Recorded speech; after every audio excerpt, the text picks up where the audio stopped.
vote bi am nañ ci yaakaar lool ngir affluence bi am nii ci suba gi waa Ngor wane nañ ne élection locale la élection bu leen intéressé bu leen ñor la te ñoom dañu war a jël seen destinée en main tey man ñëw naa pour def sama devoir civique pour changer xar kanam dëkk bi commune de Ngor lu tax ñu samp suñu dënd mooy gis nañ ne ak moyens yi ñu am au niveau de la commune de Ngor avec un budget de plus de 3,5 milliards nekk deuxième budget pour les 19 communes de Dakar su ngeen xoolee Ngor ni mu mel vraiment di ngeen sentir ne changement amu fi depuis 7 ans et demi loolu moo tax ñu samp suñu dënd ñëw laaj waa Ngor seen baat pour ñu teg ñu à la tête de la mairie su boobaa incha allah ak programme bi nga xam ne moom la ñu teg en place ak li nga xam ne moom lañ leen proposé waxtaan ak ñoom pendant 15 jours visite de proximité kër par kër porte par porte waxtaan ak ñoom vraiment dégg nañ li ñuy wax te ñu ngi sant yàlla si bi nga xam ne presque ñoom li ñuy wax bokk na si programme bi ñu leen proposé woon vraiment ñu ngi leen seen baat tey pour bu ñu yàlla mayee ndam ñu ànd ak ñoom si liggéey bi au bout de 5 ans ñu mën a xam beneen Ngor boo xam ne suñu bëbët mooy mu nekk vitrine du Sénégal donc loolu laa amoon si kàddu yi may sànni bon gis nga Ngor ni mu mel je sais pas xam nga ndax dem ngeen si yeneen centre wala déet ñun Ngor benn particularité la ñu am nañ 6 candidats mais 5 candidats yëpp ñu ngi juddoo fii si biir village bi ñëpp ay cousin lañ koo laal rek mbokk keneen ki la ak mbokk keneen ki donc xam nga non violence xaju fi parce que élection la rek taw élection jongante la mais demain jeex na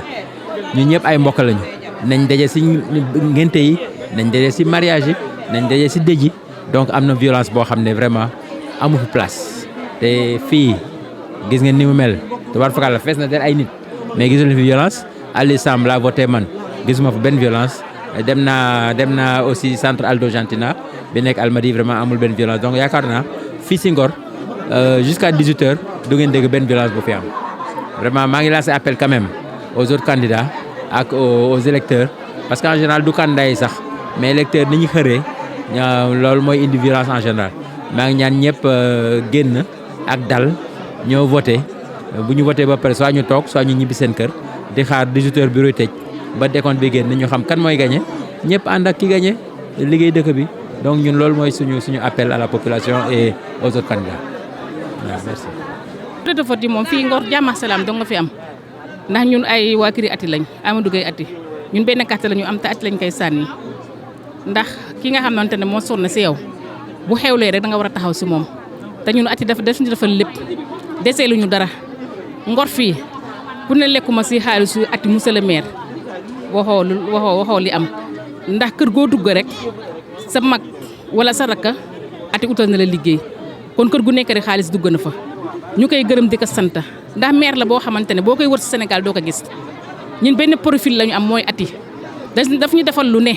mag ñi ndaw ñi xale yi ku ne rek lekk nga si xaalisu monsieur le maire lépp la def suukaru koor moo si gën tabaski moo fi gën edda yi moo fi gën social moo si gën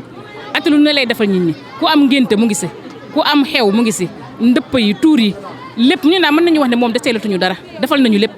moo tax ñun tey bis bi la ñu am pour fay ka te dañ koy fay ba mu mat sëkk te ñu ngi ñaan yàlla bu ngoonee ñu ne ati gañe na Ngor ñun loolu la ñuy ñaan yàlla de Ngor moom du am violence parce que fii dëkk bu ndaw la ñëpp a bokk violence di fi am année yi passé bu ñu voté nañ ba mu jeex te amul benn violence dañu voté ati gañe ñu dem ci garage bi sabaru kontaan ñu xëy féetewaat ka te amul benn coow kon loolu la ñuy ñaan yàlla mu bañ a tey am tam tey ji mu mel ni comme daaw rek bañ a am benn coow Ngor moom ñëpp a bokk dañu xamante moo tax dañu mën nañu malagante nii rek mais coow du am histoire du am jàmm rek moo siy mujje waaw jàmm rek moo siy mujje merci